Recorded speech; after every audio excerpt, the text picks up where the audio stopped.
75 ans nee nañ France fii ñooñu la ñuy commencer vacciner. donc li ma leen di wax yëpp ay article Le Figaro moo ko bind, vous pouvez le voir. Donc je ne vous raconte pas ma vie, vous voyez, document Figaro, Le Figaro, vous voyez. Donc tout ce que je vous dis c'est des éléments précis, vous voyez Le Figaro ci kaw. Donc lii nii inventé wu ma dara, d'accord, ñun foowuñu ah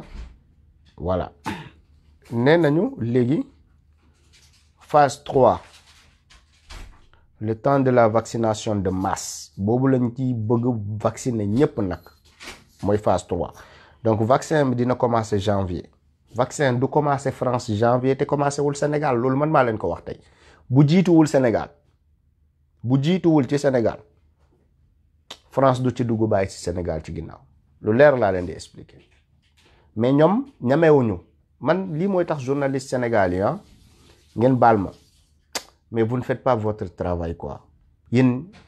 au lieu que ngeen nekk di alerter peuple bi, lii Figaro moo ko bind au lieu que ngeen def nit ñii di def di alerter seen population, di joxe ay information ci loo xamante ni population bi war na droit am la mu yëg ko, parce que le droit à l'information est un droit boo xamante ni mënoo ko refuser un peuple. on a droit à l'information mais on n'est pas informé. On n'est pas informé. Les journalistes, vous ne jouez pas votre rôle pour informer le peuple. Donc, débat public, pourquoi vous n'amenez pas ce débat-là? Pourquoi vous ne dites pas aux autorités, nous bientôt tout le peuple sera vacciné? Ou la quasi-moitié de la population sénégalaise sera vaccinée? Population, mais li monde bi actuellement, donc il faut s'attendre bientôt, janvier bini. dinañ commencer vaccination yi donc déglu leen nee nañ les EHPAD, j'avais dit ça, phase 3 le temps de la vaccination de masse. nee nañ là encore il y aura des publics prioritaires, des personnes âgées de 50 à 64 ans. ñoom mag yi lañu bëgg a faagaagal, mag yi lañu bëgg a rey ba léegi ay 50 wàccaat nañ, nee nañ 50 ba 64 ans ñooñu tamit foog ñu rey leen. bon léegi les professionnels des secteurs essentiels au fonctionnement du pays en période épidémique.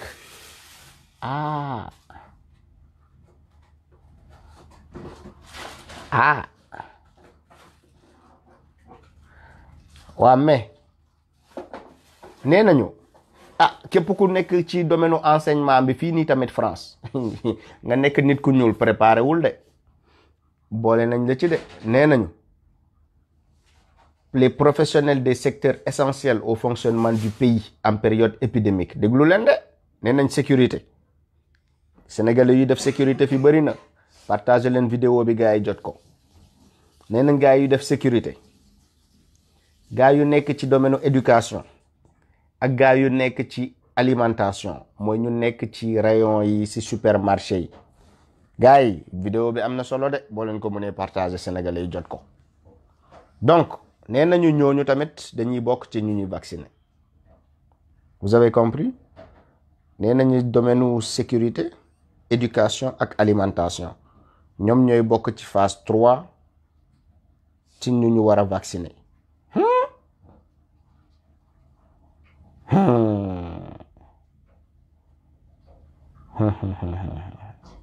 Les personnes vulnérables et précaires et ceux qui les prennent en charge, les personnes qui vivent dans les hébergements confinés ou des lieux clos. Yéen a ngi dégg? Les mineurs ne font pas l'objet de recommandations car les études cliniques les plus avancées n'ont pas inclus cette population. Donc maanaam daal ci gàttal ñoom mineurs yi lañ ci génnee. nee nañ mineurs yi ñoom bokkuñu ci. ça veut dire population bi nii yëpp ku nekkul mineur daal yow jàppal ni bokk nga ci ñi nga xamante ni war nañ leen vacciner fii nii France. déglu leen de débat bi ba léegi déggoo leen ko Sénégal ñu ciy wax. duñ ci wax, dañ leen di rey ba pare ngeen soog a comprendre ni ñi ay criminels lañ. duñ leen sax wax comme France ni gis nga li ma leen di wax ni dafa leer, dañ ko wax ñëpp dégg ko, ñëpp xam nu mu demee. Combien de temps avant eggaguñu janvier de ñu ngi décembre mais 2 mois avant commencé nañ poser débat bi fii nii France Sénégal day yegg si rek ñu ne leen bismillah kaay leen vacciné. Vous comprenez sama souci bi? Vous comprenez pourquoi j'ai fait ce direct là? En fait, j'ai fait ce direct là pour vous expliquer que on vous met toujours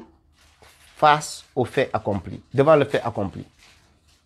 Yéen Sénégalais, on vous met toujours devant le fait accompli. Kenn du leen boole ci discussion yi pendant qu'il est temps. Kenn du leen jéem a leeral pendant qu'il est temps. Mais lépp buñ ko décider ba pare rek la ñuy ñëw ne population sénégalaise yi commencé dafay publicité. Waaw, pour aar sa bopp, aar sa njaboot, demal vacciner ji. Vaccin bi ñëw na, baax na ci mag, baax na ci ndaw, rawatina ci ñu retraité yi, ñooñu ñoo xamante ni ci ñoom lañ ko war a njëkkee ci seen publicité dof yooyu noonu lañ koy jaarale di leen informer. waaw sénégalais yi nouvelle bu baax am na ginnaaw vaccin bu ñëpp doon xaar yegsi na vaccin coronavirus donc daw leen gaaw dem ci centre de vaccination yi dem vacciner ji seen bopp surtout yéen ñi nga xamante ni am ngeen 70 ans 65 ans ba 50 ans yéen ñooy ay priorité yi daw leen balaa vaccin yi di jeex premier vaccin yi ñëw na nga gis xar yépp daw dem vacciné wu ñu rey leen la noonu lañ koy defee de ni ma leen di waxee nii lay amee Sénégal ku ma weddi doo sénégalais wala xamoo Sénégal li ma leen di wax nii ku ko weddi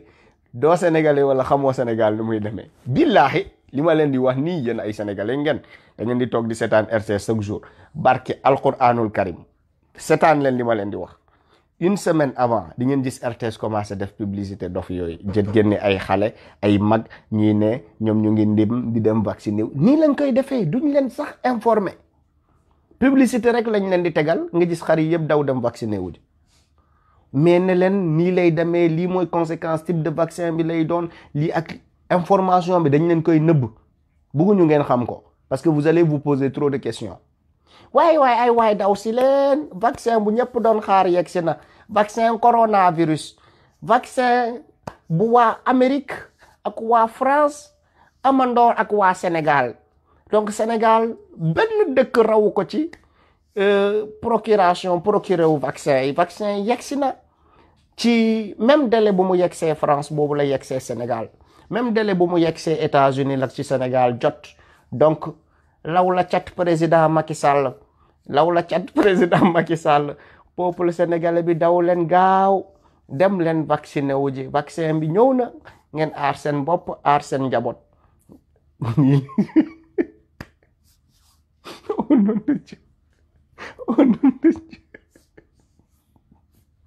ngay ngeen baal ma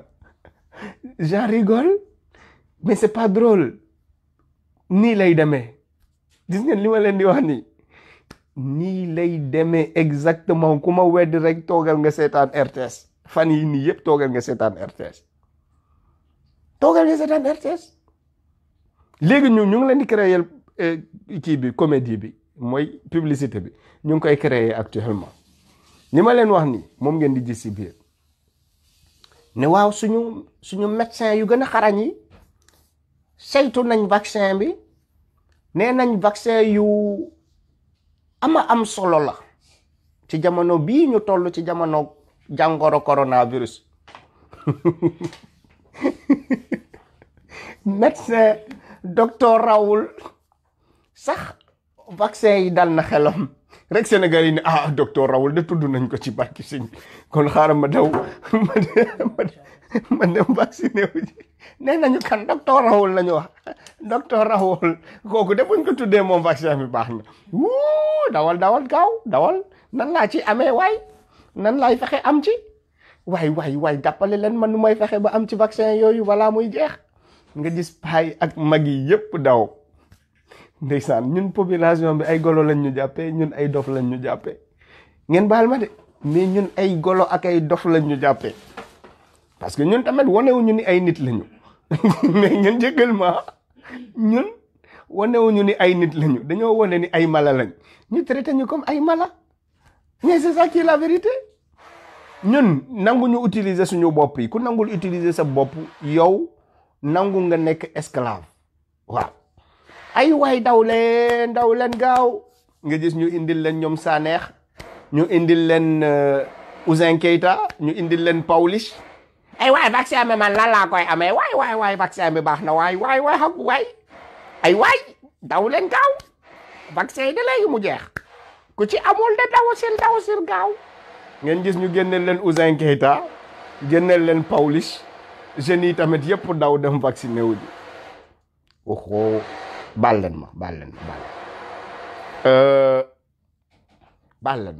ma togg bi la baal leen ma quoi madame mooy préparé ngeen jégal ma bon noonu lay demee de fan yi léegi ñu réquisitionné waat ñoom Ouzin Keita ñoom Sanex ñëpp ñu ngi gis ni am nañ buzz léegi ñu réquisitionné waat leen ne leen am ngeen cachet lan ñoo leen reylu sénégalais yi mais dañuy dem jëli xaar leen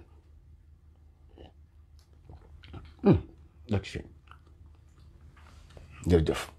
léegi ñu réquisitionné leen ñoom Ouzin Keita ñoom Sanex ñoom waaju baax ñoom Pawlish ñu ñëw Ouzin Keita commencé leen ay waaye doo leen dem vacciné wu ji nga gis sénégalais yëpp daw dem vacciné wu ji sama gars yi moytu leen ci seen bopp nuñ leen di naxee yomb na de ay dof rek lañ leen di woon ngeen topp ci nuñ leen di naxee yomb na trop ndax peuple sénégalais moo gën a yomb loo ji ci àdduna nax leen yomb na noonu lay demee mais vous allez voir contenu publicité bi lu ma leen wax nii yépp lañ ciy wax comme Fadio nu mu ko waxee ni ma leen ko waxee nii lañ koy waxee contenu wax yu ma leen wax ni publicité bi noonu lay demee ni vaccin yu xawma mujj ayib comme nuñ koy waxee man olof boobu sax dégguma ko ay vaccin yu mujj ayib jóge États-Unis jóge France yegsi na Sénégal yéen population sénégalaise bi daw si leen ñoo jël seen dose vaccin coronavirus bi de ku ci amul jàngoro gi de takkali koogoo ak moom waaw dem leen jëli ci vaccin yi yegsi na nga gis sénégalais yëpp daw nag ne bismillah génn gars yi ne leen donc asalaamaaleykum mbokk yi am na benn xew-xew bu jot egg ci ñun kilifa yi ñu ngi ñaan mbokk yëpp mbokk taalibe yi ñu ngi ñaan mbokk jullit yi ñu ngi ñaan bépp mbokk sénégalais koo xamante ni si dëgg feebar bi bëgg nga takkaliko ak moom nga dem ci centre de santé yi kilifa yi de boole nañu ci communication gi nga xamante ni war nañ koo communiquer pour mbokk sénégalais yi dem aar seen bopp donc ñu ne gars yi génn ñu ne leen bismillah affaire yi daal kilifa yi wax nañ ñi wax nañ donc laal nañ ñëpp Pawlish wax na Ouzin Keita wax na Sanex wax na si dëgg kilifa yi de vaccin président Macky Sall de am na wax ji nga xamante ni kaddu nga xamante ni yëkkati na ko jëmale ci këru diine yi présenté leen li nga xamante ni mooy xew-xew bu yegg si Sénégal mooy vaccin coronavirus bi waaw si dëgg ñëpp war nañ ci jëfandikoo donc ñun kilifa yi ñu ngi ñaan bépp sénégalais nga daw dem jëfandikoo ci yu baax yi nga xamante ni président Macky Sall day indil na ko mbokk Sénégal yi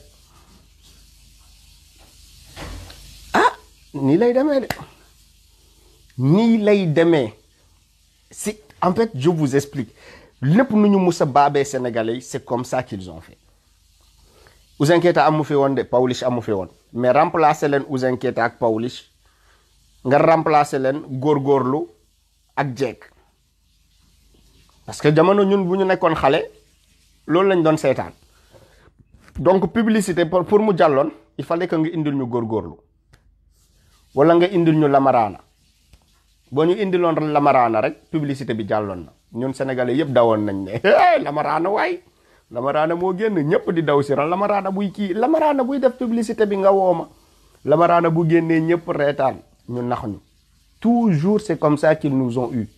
mais nan ngay génnee ci piège boobu boo tukkee nga jàng nga xam ni ñun nekkoon nañ ci musiba ndeki ñun nii lañ ñu doon naxee je vous explique le mécanisme boo xam ne moom la ñuy naxee sénégalais yi ñun moom la ñu yàgg naxee dañuy ne boole nañ ci kilifa yi nga gis gars yi kenn génn ci kër yi def déclaration ni président de la république yóbbante na pour ñu communiquer ci loolu nga gis artistes yi nga xamante ni nit yi xam nañ leen ñu nekk di buzz comme niñ koy waxee comme xale yi niñ koy waxee ñu boole leen ci RTS créer leen publicité ak nit yu siw yooyu noonu ñu monter leen ay publicité ñu koy jaarale di ko jaarale di laver seen cerveau chaque jour muy jàll ñuy créer ay nit benn nit ñu doubler ko 3 mu nekk ay nit yuy ran ay doomu aadama yu dul jeex yuy ran ba fële ñu ne leen ñooñu ñëpp dañoo nekk di xaar vaccin yow nga nekk di tëdd sa kër mais da ngay jóg nga ne ñii nii yëpp dem nañ di vacciné wu ji mais bàyyil man tamit ma daw man la laay xaar balaa affaire bi di jeex bàyyi ma daw nga daal di génn daw ne man tamit bëgg naa ci am ñu def campagne de vaccination noonu la fa yàgg demee Sénégal ça veut dire je vous explique en rigolant parce que Sénégal booy wax benn affaire sax mu sérieux trop day distrait day soof gars yi donc je vous le fais comprendre ci caaxaan pour ngeen xam li may wax du caaxaan mais noonu lay demee c'est comme ça c'est leur façon de procéder pour nous avoir donc ma continuer di leen expliquer fii France lu ñu fi prévoir ma continuer leen ko wax de nee nañ le premier vaccin est celui développé par Pfizer yéen a ngi dégg fii nii France pour France laa leen di wax ñu ne Pfizer ak Biotech bu ñu développé a expliqué Olivier Véran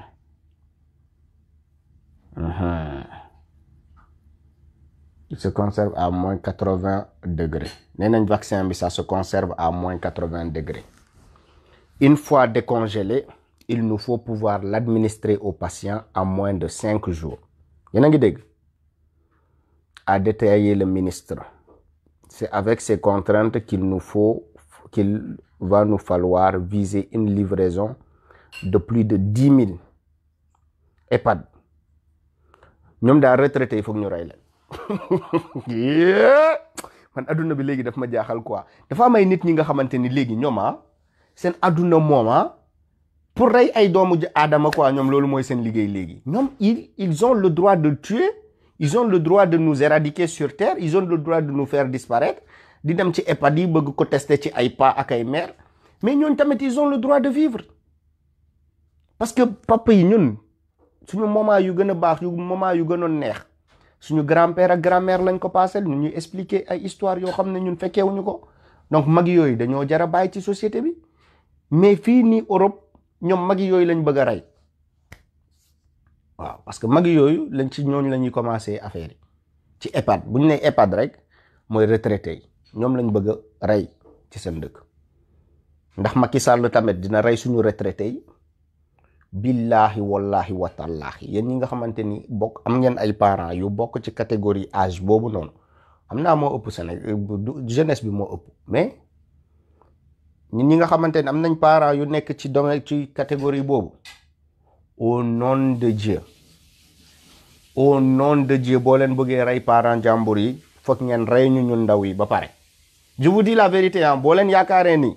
comme français yi fii nit yi nu ñu bëggul seen papa yi ak seen yaay bu ñu magetee ñu jël leen sànni leen ci kër yooyu noonu ngeen yaakaar ne Sénégal noonu la fay demee yéen mun ngeen rey suñu papa yi ak suñu yaay yi parce que ñoom dañoo âgé au nom de Dieu dinañ reyante ak yéen loolu foog ngeen pare ko je vous dis la vérité Sénégal du France de c'est pas pareil non Sénégal du France maa ngi wax Macky Sall mu ngi may dégg 5/5 ay ministre ay espion am ñu ngi fii ñoom ñoo ëpp sax sénégalais yi loolu moo tax duñu partagé espion Macky Sall yi saa yu kaayis foofu taalee téléphone ñoom ñooy njëkk daw di déglu voilà bëri fa nag toog di seetaan patriotes yi nekk ñu ndaw boo ne partagel espions yi ñoom ñooy ëpp que ñu ñëw pour njëriñoo wax bi kenn du partager parce que espions yi ñoom ñoo ñu fiy ëpp donc wax ji nag sénégalais yi laa bëggoon ñu dégg ko pas espions yi boo leen paree rey suñu papa ak suñu yaay parce que yaakaar ngeen ni ñooñu ay personnes yu âgées lañ amuñu droit dund hey Macky Sall yaa ngi déclaré guerre de français yi mun nañ ko def parce que ñoom bëgguñu seen yaay yi bëgguñu seen papa yi ñun dañoo bëgg suñu papa yi de fa bàyyi fal ñun koo fi laal parent am nga problème ak moom koo fi laal grand-père am nga problème ak moom parce que Sénégal noonu la fa demee donc les contextes ne sont pas les mêmes ne faites même pas le fou ngeen jàpp ni lépp lu jàll France dina jàll Sénégal non non non non non c'est pas pareil c'est pas pareil c'est pas pareil faites bien la part des choses c'est pas pareil hein voilà donc nee naa leen nee nañ cette campagne ne doit pas apparaître comme une protection collective susceptible d'éviter une troisième vague dégg nga ñoom ñu ngi wax sax troisième vague moo tax ñu ne sénégalais yi tamit da ngeen dof yéen depuis première vague bi ngeen toog ngeen cool bëggoo leen wax ci deuxième vague wax leen deuxième vague population bi bu ñu paniqué ngeen ne leen vaccin bi yegsi na parce que ñoom ñu ngi nii sax di tiital nit yi di wax troisième vague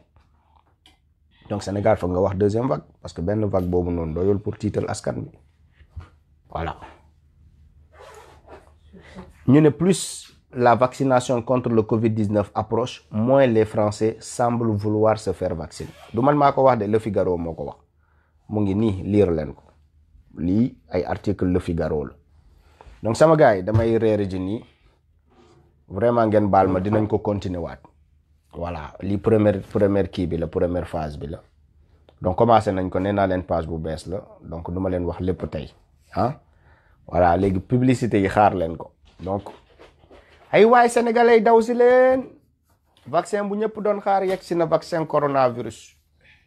ñoo leen vacciné wu ji vaccin yi nga xamante ni moom mooy dàq jàngoro coronavirus toog leen ngeen seetaan par publicité yooyu léegi ngeen gis ko RTS donc suba dinañ ñëw incha allah pour continuer discussion bi merci beaucoup à tout le monde